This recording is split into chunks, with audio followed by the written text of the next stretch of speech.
Hello, good morning, everyone. Welcome to my subscribers lesson. Our local time is 6:28 Monday morning, and this lesson is about IELTS exam. So, dear viewers, if you're interested to join this lesson, that's very easy. If you see the subscribe button or open button, you can click any of them, and excuse me. And after that, it will take you to the subscription page. If you're clicking on the subscriber button, as you see, and I might be able to join 2 free lessons as a free trial. Or if you click on the open button, then you might have to use your Hallo cache. This is how it works. And this lesson is all about IELTS exam in both academic test and general test. And if you've got any questions or comments, you are more than welcome to ask me. I'll be happy to answer it. So, dear viewers, once again, thanks for joining.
So, I've just shared the screen of cue card.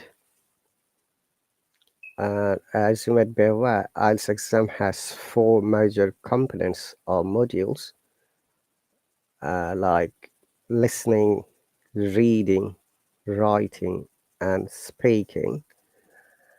And all of these modules are interconnected. If you ever think of it, you'll be able to find out that 2 of the modules are we call input, that you need to understand, you need to grasp, or you need to comprehend. And the other 2 are, like output. So, listening and reading are input.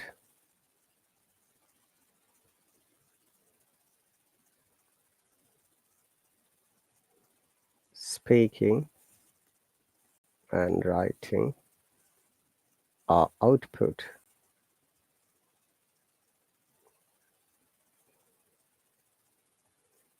And they are interrelated. Please bear in mind that when we listen to anyone, we try to understand about the speaker's message. It could be a normal conversation. It could be a description about a topic. But we always listen everything almost in our daily life, like weather forecast, news, movies, YouTube channels, videos, podcast, and many more things. And by listening to it, we try to understand about the summary or the concept, whatever we have seen or watched or listened to. So listening and watching same time are the visual method, we call it. We have got basically 4 learning methods, I'm sure, if you are aware. Audio, visual, kinesthetic, and There is another one.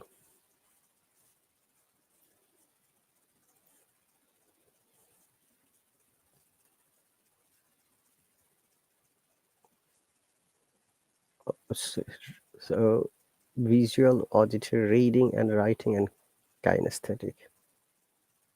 We call it work.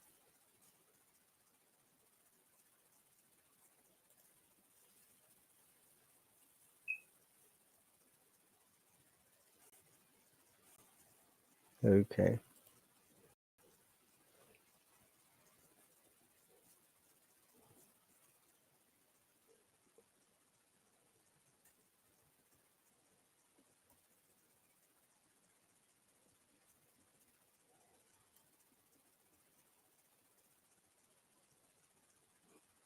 Um,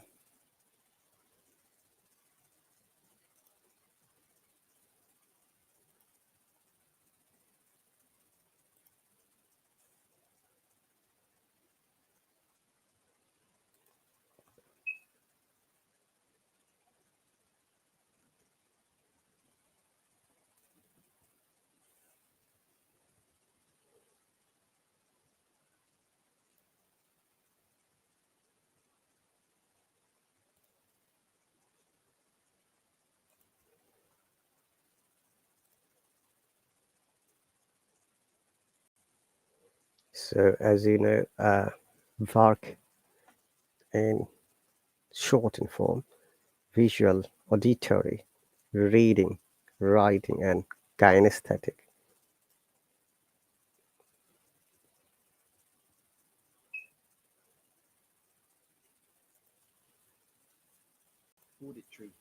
So it's auditory rather than auditory. My pronunciation of yours is wrong, guys. So it's corrected from auditory. The reason is that this O is a silent or short sound, the last O. So it's auditory. Let me see. How about kinesthetic?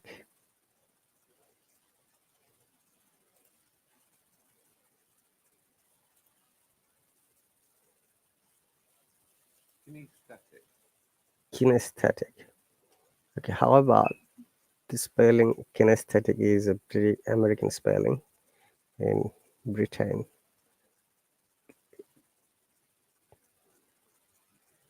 We spell it this way. There is a E. There is an E. Kinesthetic.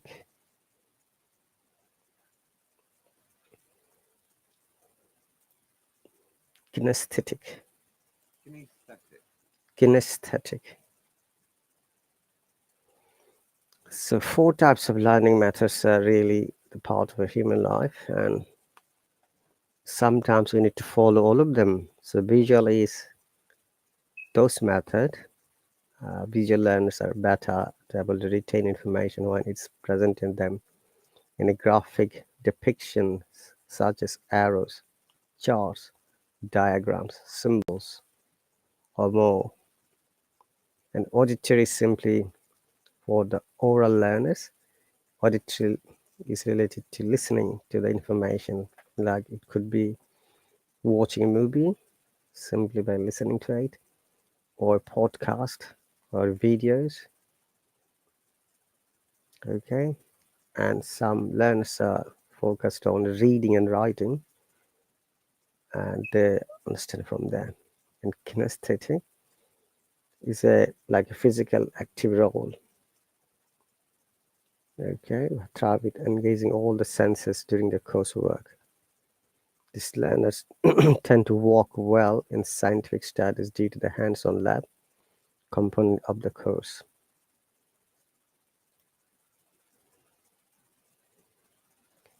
So guys, once again, if you're interested to join, you're more than welcome.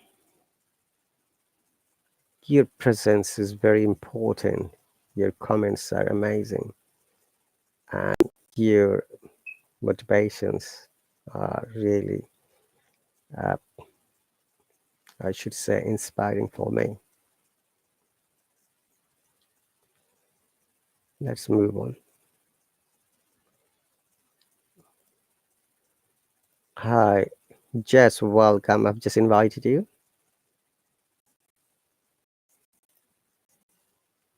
Still there? Join me. Jess, I'm quite good. Thanks for the question. How about you? If you can, possibly you can hop on. Or you're in a class, that's okay. No worries. Thanks for coming here.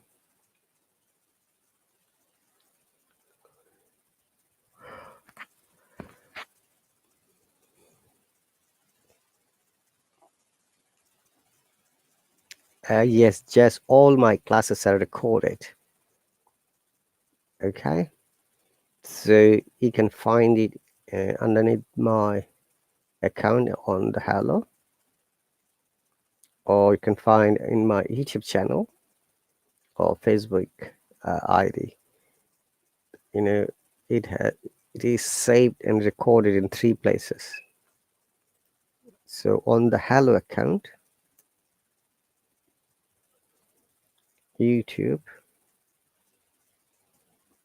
and Appy. You have IELTS exam on the 28th of May. Best of luck. But you have just subscribed to my lesson on a trial basis. You'll get only 2 lessons freely today and tomorrow. Okay, and after these 2 days, the system will remove you automatically from this class. This is how it works. And thanks for stopping by and being a subscriber and supportive person. Okay, so in speaking part in IELTS exam, these are the 4 criteria which are assessed. Number 1, fluency and coherence, which you get 25% marks, and accurately it is 2.25 out of 9. The next criteria is lexical resources, which explains a wider range of vocabs, including synonyms, antonyms, group verbs, phrasal verbs, collocations, even some cases, some dialects. And the third criteria is grammatical range and accuracy. Grammar is obviously important, guys. If you're sitting for any kind of English testing exam, it's not only IELTS like CELTA or Delta or TOEFL or Pearson English Test of Australia or Duolingo or any other test. Grammar must be accurate if you want to get good score. And you get another 25% mark, which is 2.25 out of 9. The last one is pronunciation, through which you get another 25% marks. And notice that there is no marking for accent, because accent is never ever an issue in IELTS exam and as well as any other certificate exam. It is the accuracy of the word, the correct stress on the right sound. Basically, it is your idea, it is your responsibility to find out how what should be pronounced accurately. If you are not sure of it, always go to the individual dictionary site. Could be Oxford or Cambridge if you're after the British English, or Merriam-Webster or Collins if you're after the American English. However, both Oxford and Cambridge have also American IPA in the same time of the British IPA. Then you can compare which one is suitable for you. And it is suggested that when you're pronouncing a word, just follow the only one technique, either British or American. Do not mix it up. Though many times many learners mix it up because they are not aware of these differences and variations. Okay. And also when you're having conversation, it's especially task 1, task 2, and task 3. It is important that you try to maintain these 4 criteria to the best of your knowledge. There is no marking of your smartness, creativity, your clothing, or your creative idea or body language in IELTS exam. In IELTS exam, you must talk. If you don't talk clearly, loudly, with clarity, it's much unlikely for you the examiner is going to give you marks. If examiner doesn't understand, okay, if your audience doesn't understand you, how can you prove that you are, trying to speak correctly? You've got good communication skill. So that would be my suggestion to all of the speakers or learners.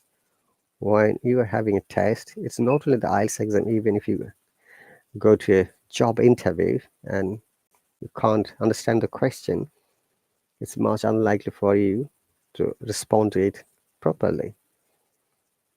Okay, understanding a question in IELTS exam is very important, as well as any kind of job interview or any kind of conversation. Even on the Hallo, if you're conducting a live stream, if someone asks you a question and you don't understand, there is no way you can answer them correctly.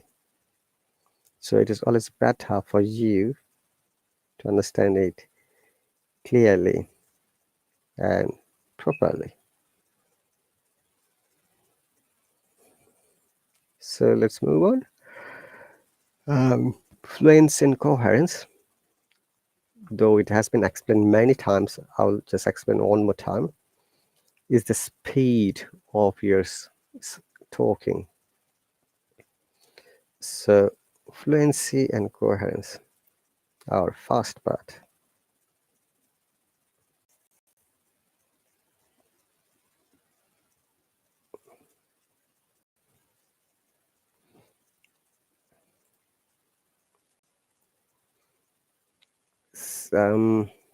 I've noticed many a times, many of our learners have the trend to speak very faster. Do not do it, dear viewers. Do not rush. Okay? If you try to speak quickly and faster, many things happen, and most of the time it happens, honestly. Number one, you lose the correct pronunciation and clarity. Number two, you lose grammar. Maybe you lose the word, or maybe you lose tense or verb, and maybe you lose your concept, what you're going to say. Okay? The concept, what you're going to say once again. Because if you lose a concept, if you answer something wrongly, then it's really not a good standard to get good score. In IELTS exam, your target is to get good score and go to your individual country, or if you're studying or migrating, to achieve your goal. The success doesn't come automatically. It needs your hard work, your enthusiasm, your perseverance, consistency, and continual efforts. If you ask any successful person in the world, they'll say the same thing, and I'm sure you might be aware the word called perseverance.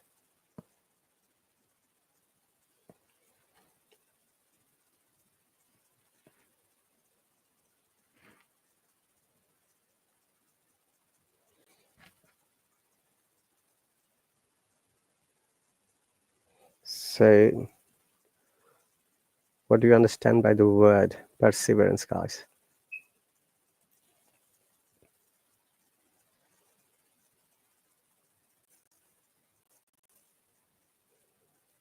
Okay, I'll explain in a moment.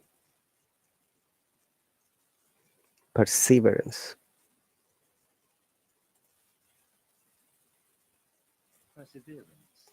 Perseverance. The sound is perseverance and perseverant. So, continued effort to do or achieve something In simplified word, perseverance is the quality you try to achieve something until you become successful, and perseverant is the person. Perseverance. Perseverant.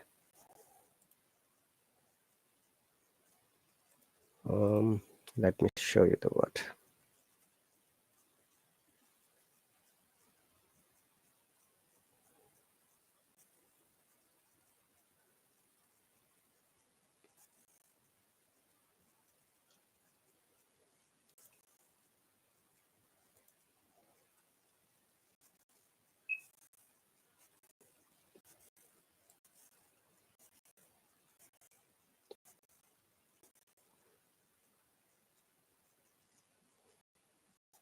So perseverant or perseverant the person. So the Cambridge Dictionary explains. Let me show you guys one moment.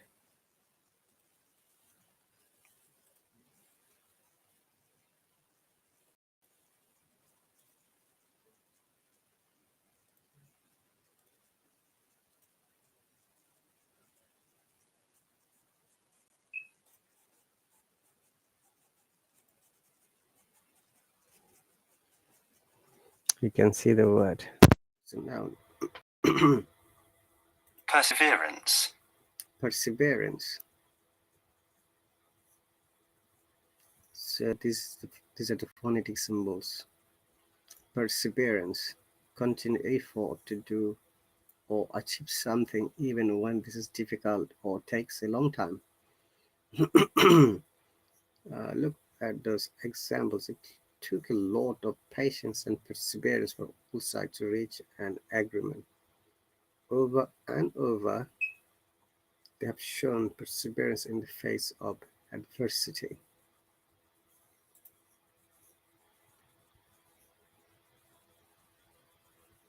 A combination of brilliant imagination and dogged perseverance enabled them to triumph. Eventually, her perseverance paid off and she won a contract with a major recording company. I think the reason I won a gold medal was sheer perseverance, not because I was more talented than anybody else.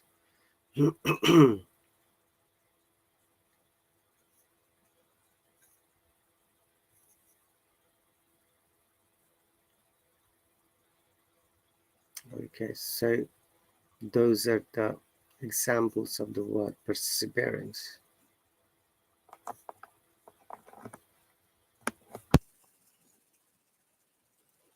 Let's move on.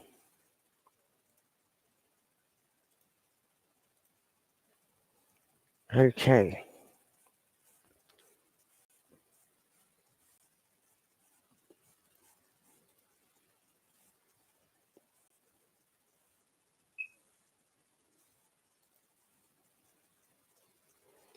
So fluency is the speed, as I was saying. Do not rush, do not be repetitive, and do not give a pause more than 10 seconds while you're speaking. And coherence is the concept of describing a topic step by step, one sentence linked to another, and only about the topic. And the next part is lexical resources.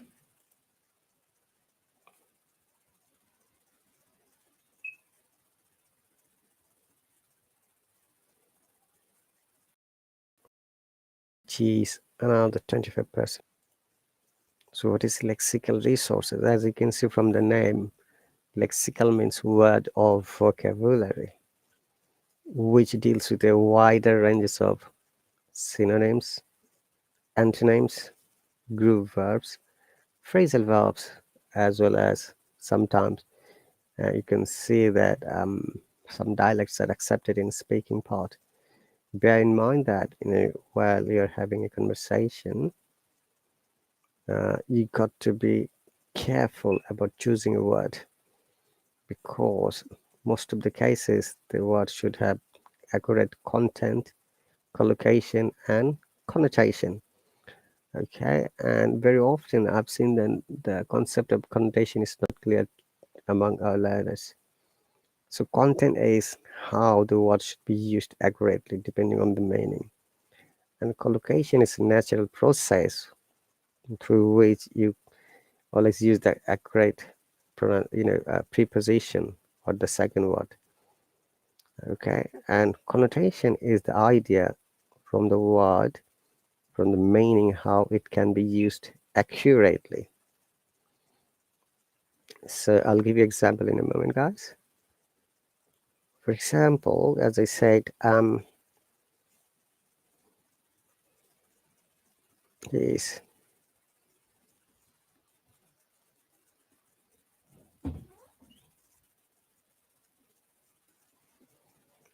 like he's talented and exuberant person. So look at that, two words I've used, both are adjectives. If you break the sentence, he is a talented person, he is a and also you can write he is an exuberant person, he is an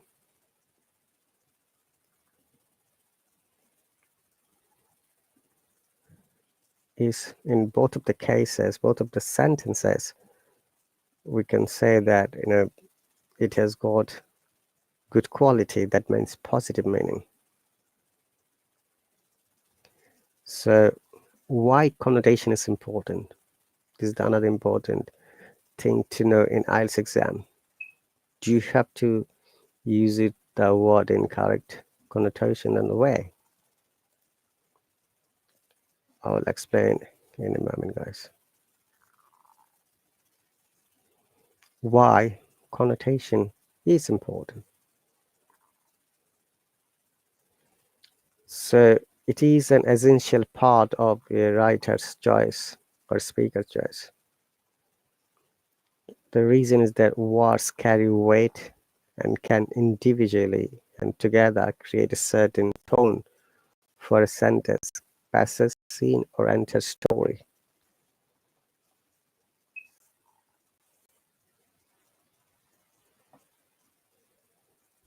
Okay.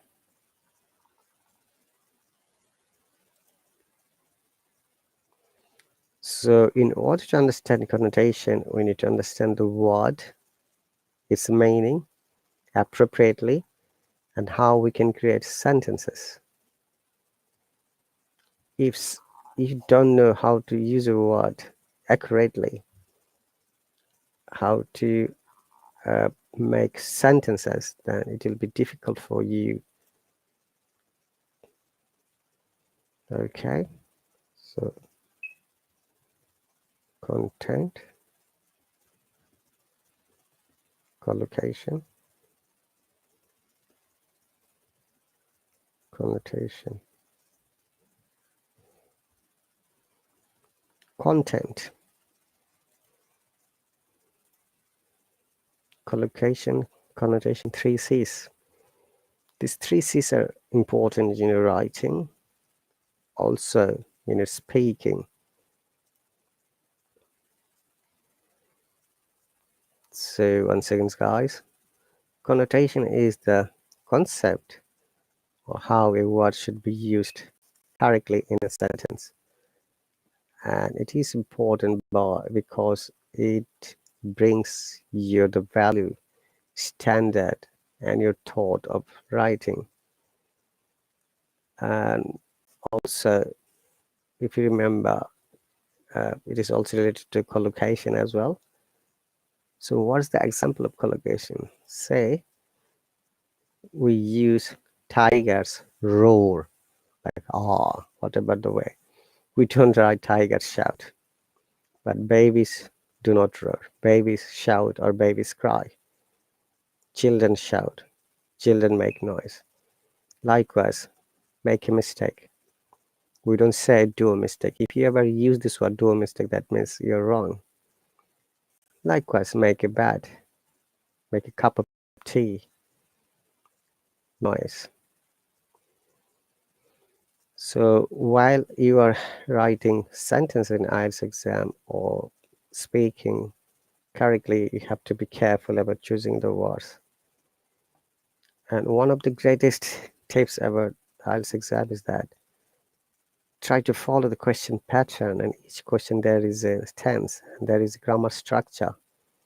You can use it, obviously. You're more than welcome to use the same structure while you're answering.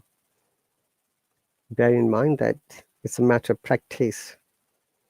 Without practice, there is no way it can't be successful. Practice is like a magic word. The more you practice, the more you will be expert. And practice gives you progress slowly. I'd never use this word practice makes you perfect, because no one is perfect in the world, even not the natives either. Practice gives you the confidence level boosting up ahead. So it is always better for you to practice. All right, so let's move on to the third part, grammatical range and accuracy.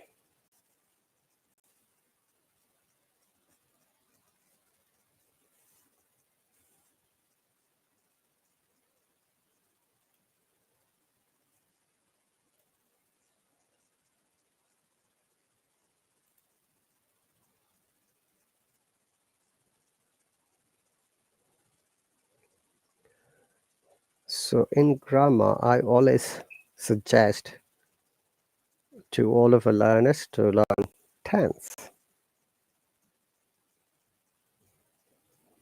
If you know tense correctly, you know most of the grammar parts.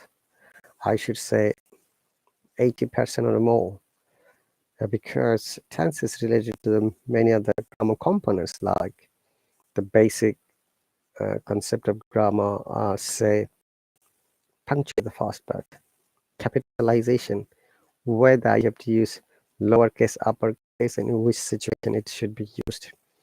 Punctuation are like comma, full stop, or dot, semicolon, question mark, exclamation marks. These are important. Okay, and after that, you need to know the number, like singular number, plural number, cardinal number, ordinal number. Then you should know articles, definite and indefinite articles like a and the. Then you should know gender, male or female. You should know person, like first person, second person, third person, I, who, you, he, she, it, they. And obviously parts of speech when you're learning tense, especially noun, pronoun, verb, adverb, adjectives, preposition, conjunction, interjection, and how we can make one word from noun to verb or adjective or adverb or gerund, or any other related parts of this component. By studying grammar accurately will only help you learn about those things. So though many native teachers, you can see many times they say, no, you don't need to know grammar. That is really not correct concept. Without knowing grammar, there is no way you can write a correct sentence. It's more important in writing than speaking, though. It is expected that when you're speaking, you you may not have 100% accuracy of grammar, and even in writing. But if you want to get good score, remember, you mean to say score, if your target is 7 or above, you must have good grammar skill, both writing and speaking. All right. And why grammatical range means different types of grammar structure while you're describing. I'm going to give an example in a moment.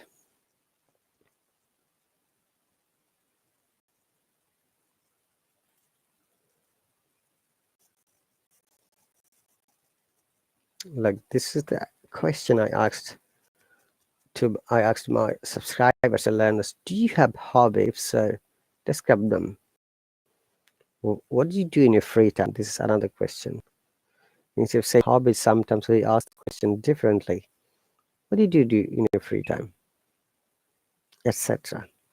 So one of the students answered, yes, I have, say, the first part of the question is, yes. Do you have hobbies? Yes.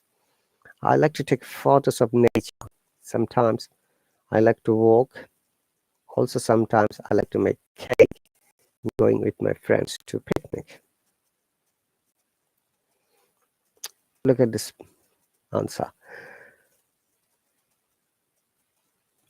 And I just rephrased or rewrote those one differently. And remember, in IELTS, response, do not be limited to yes and no. Make a full sentence, which is really important for you.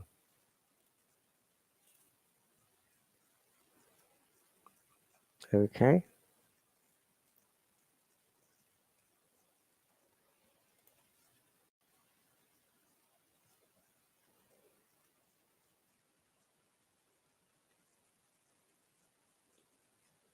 So do not say simply yes. Say yes, I've got good number of hobbies. If you want to say yes, then you describe. Look at those sentences now have changed. I like to take photos of nature. Sometimes walking is my habit too. Sometimes making cakes is also changes my mood. I also like hanging out with my friends to picnic.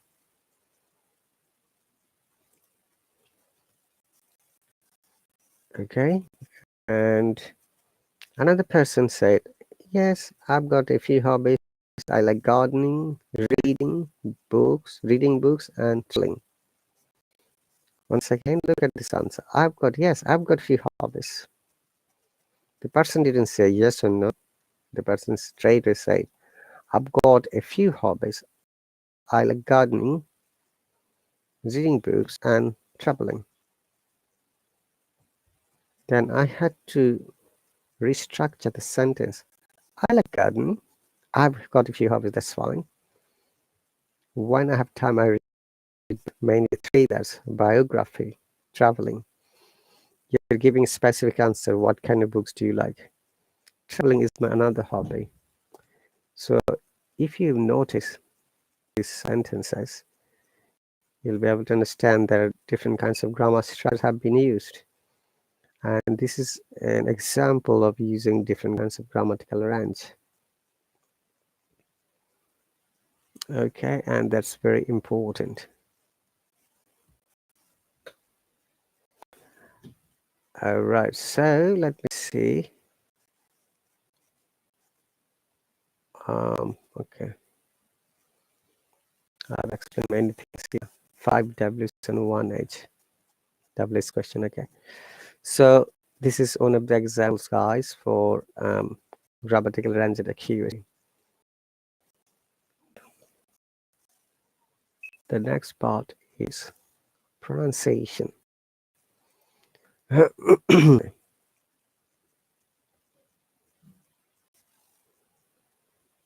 So many a time our learners are confused with this word pronunciation.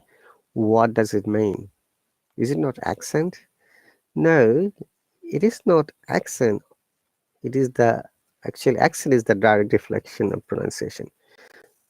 Sometimes you can say that, yeah, it could be your accent. Okay. So pronunciation is the technique, part of the phonetics, that teaches us how to pronounce a word correctly. Pronunciation also teaches us, about syllables. If you remember, syllables is the technique how a word is broken to pronounce it correctly and stress on the vowel sound. Each and every word has a stress, a vowel sound. If you understand, then it will be easier for you to spell as well as to pronounce it correctly. And as you might be aware, there are two types of pronunciation around the world, in the world. British IPA, we call it IPA, International Phonetic Alphabets. Another one is American IPA. So in simplified way, British English and American English. And many times our learners are confused to find out which one is British English and which one is American English. Remember, guys, there are many differences. The first and foremost difference is letter T and letter R. Okay, let me give you some practical examples. Okay, and before that, let me explain what is syllable. You see, syllable is a unit part of a word, and there are, basically three types of syllable: monosyllables, bisyllable, and polysyllable. Mono is a Latin word, which means one. Bi is another Latin word, which means two. Poly is more than two.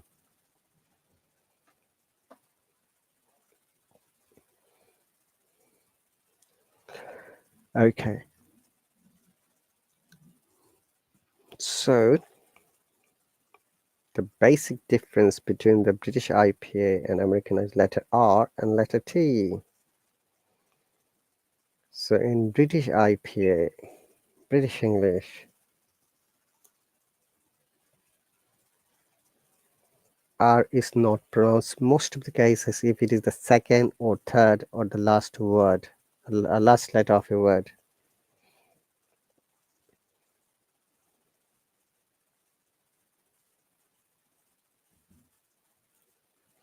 So R is not pronounced in most of the cases, which is why it's called non-rhotic English.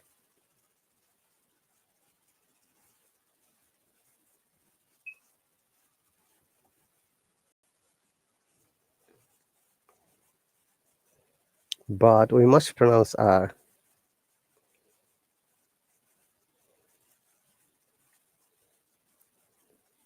Let me be specific a little bit more. If it is the second, third, or the last letter,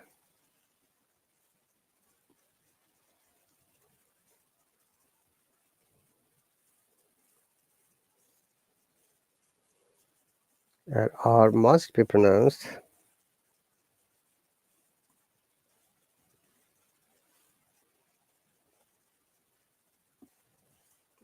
if it is the first letter of the word, or if there is a vowel sound after R, or if there is a neutral A sound, especially in RP accent.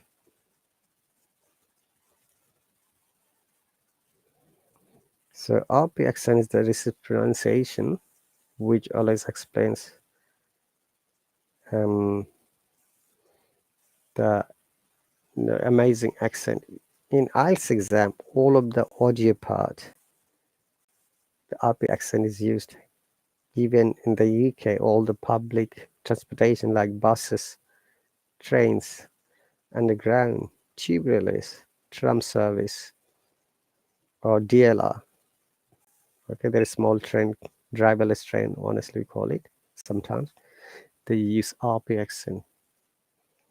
And RP accent is the most suitable, sweetest, and amazing accent in the UK, which doesn't have any effect of local dialect or impact of any other accent. And it's also called sometimes Queen's English or the baby's English or English of Oxford University or Cambridge University, and they speak like this. Okay, they always follow the pronunciation techniques, not any other technique.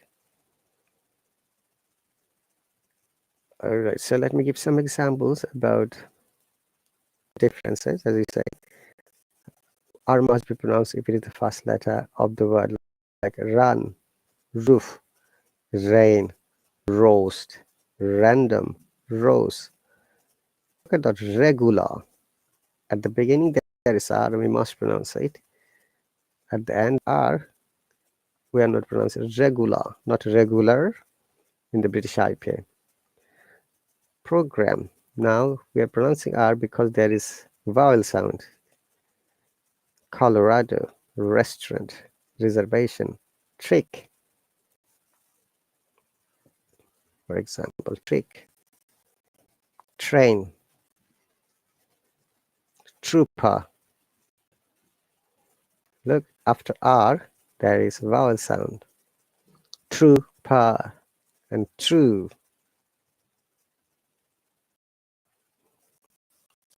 You see, we're not pronouncing. In trooper, the first R should be pronounced like true at the last R, so it follows all the criteria.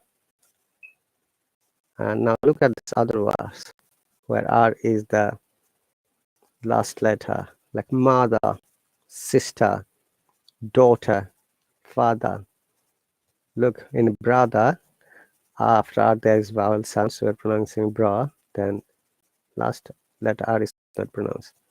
Water, minister, weather, pharmacy, not pharmacy, pharmacy. Of course, no R sound. Okay, now in American English, this is the other way around. And in British English, T is strong, as you can notice. And American English, R must be pronounced.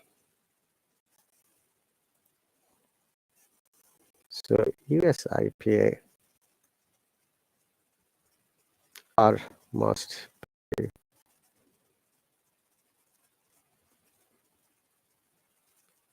Which is why it is called Rhotic English.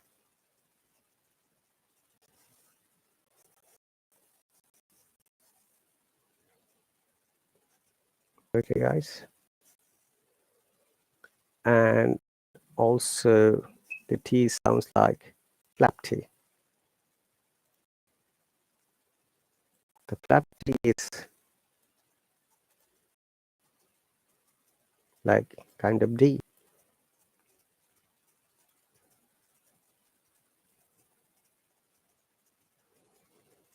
I'll give you an example in a moment. Look at this sentence.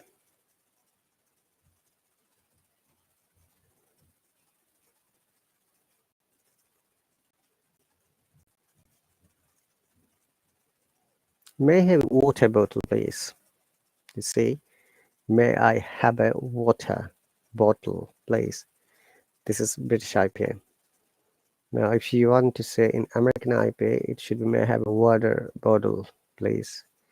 The T sounds like D because after T there's a vowel sound. Okay, and bottle. Water, may I have a water bottle, please? Whereas in British IPA, we don't say like that. May I have water bottle, please? Water, no R sound, T strong, and bottle. Okay. Now, sometimes some people use glottal T, where T is pronounced, not pronounced, it stays silent. But all they say, that's also accepted in glottal T. Like similarly, button, mountain, fountain, etc. It comes from a glottis of the, glottis part of our throat. So we got to be careful about pronouncing the words accurately, which is why pronunciation must be studied well. And there are many there are not many pronunciation teachers on this app. If you like to learn American IPA or the British IPA, there are a few teachers. Like I should say, teacher April is a boys teacher, Jamal, and there are another teacher, I think Kira, and some other teacher I can't remember from my mind. Have a look to this teacher's profile, and you'll be able to see what they teach. And if you like to learn American IPA, and I teach British IPA every Friday morning, 6:30 my time. So it will be better for you if you like to develop your sound. But first you need to focus which English you are after. Is it the British IPA or American IPA? Please bear in mind, it is your decision that will help you decide and move forward. And one basic and important matter of the British IPA is we must know how to R correctly, because that is the most distinguished sound, R and T. And most of the cases, as I have said, R is not pronounced in British English, and it is replaced by the schwa sound or the lazy vowel sound. So it depends on your discretion. Or another thing is that in many cases, there are thousands of words which can be used in noun and verb.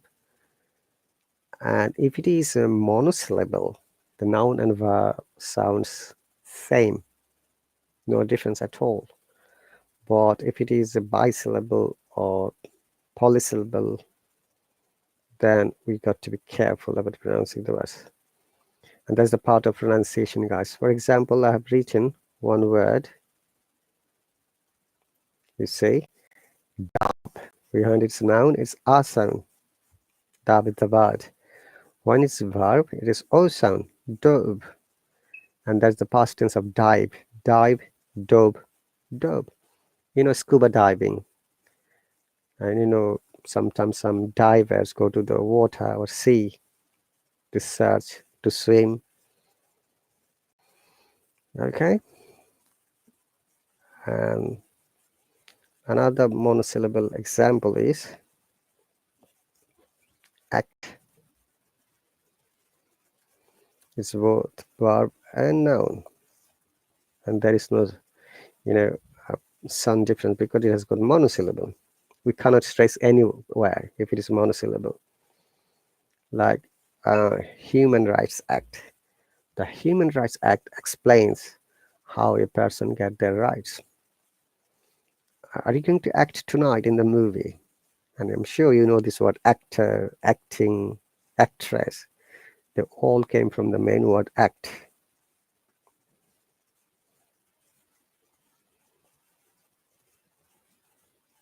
So the Human Rights Act. Yeah, act is noun.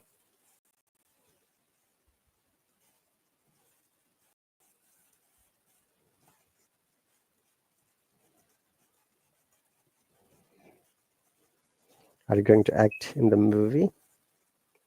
Look at this, another example. Okay. So now if it is a bisyllable, like this word, address, verb, address noun. We need to be careful when you use as a verb, our tone should be upper intonation and we're stressing the second part. Address. Address. You see, address. And address means, deliver a speech or to call someone else, like how may I address you? Or this morning, our Prime Minister addressed in the local television about the COVID vaccination and how it is important. Okay. So we have to be careful because pronunciation is the last part of the IELTS speaking task. So guys, those are the basic 4 criteria of speaking of IELTS exam.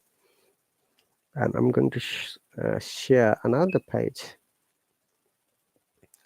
While speaking, you must use linking words, and that's very important. These are the some words, okay? If you're adding more information in speaking, use and, also, as well as. Another reason is that in addition, there are many words it is not written.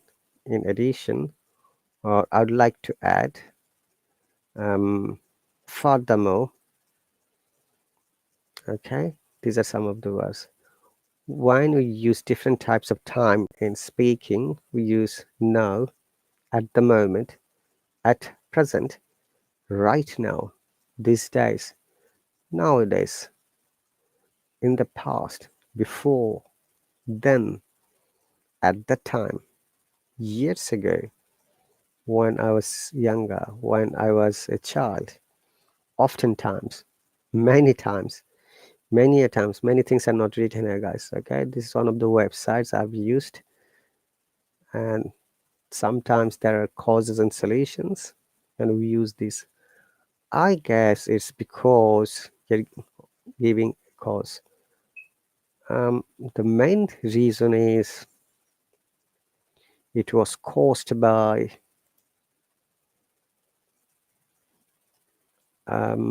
because simply. I suppose the best way to deal with this problem is, then you add other things. I recall the only answer is to recall is British English, and sometimes you say I think. I think. Do not use I think every time. Use different types of expression, and that is very important in IELTS exam to get good score.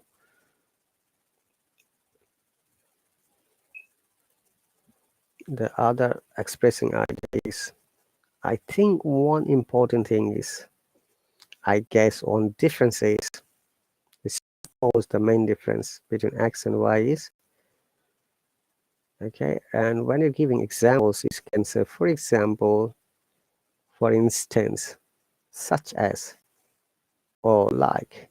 Being clear, use this simple natural expression to explain your point again more clearly or get your answer back. What I mean is, what I want to say is, as I was saying, as I would like to mention, the point is, or the matter is, the logic is, the example is, so these are some of the words.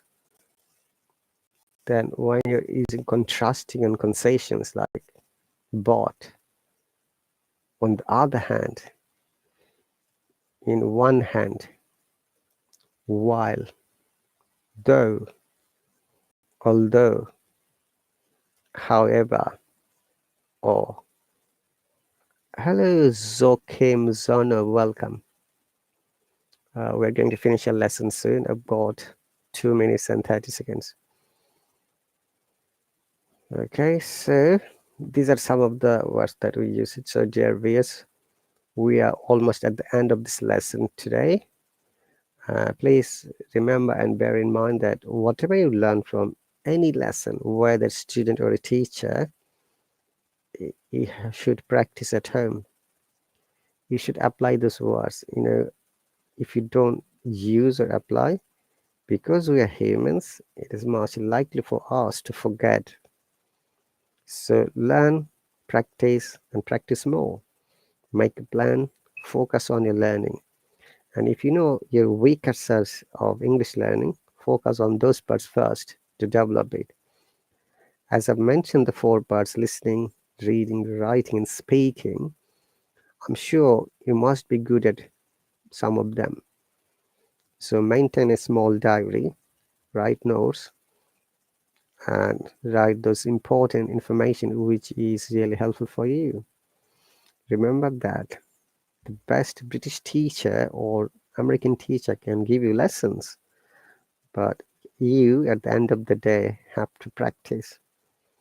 If you don't practice, there is no way you can develop. If you don't study well, there is no way you can move from one point to another. if you don't give your efforts, if you don't dedicate or sacrifice your time, you can't be successful.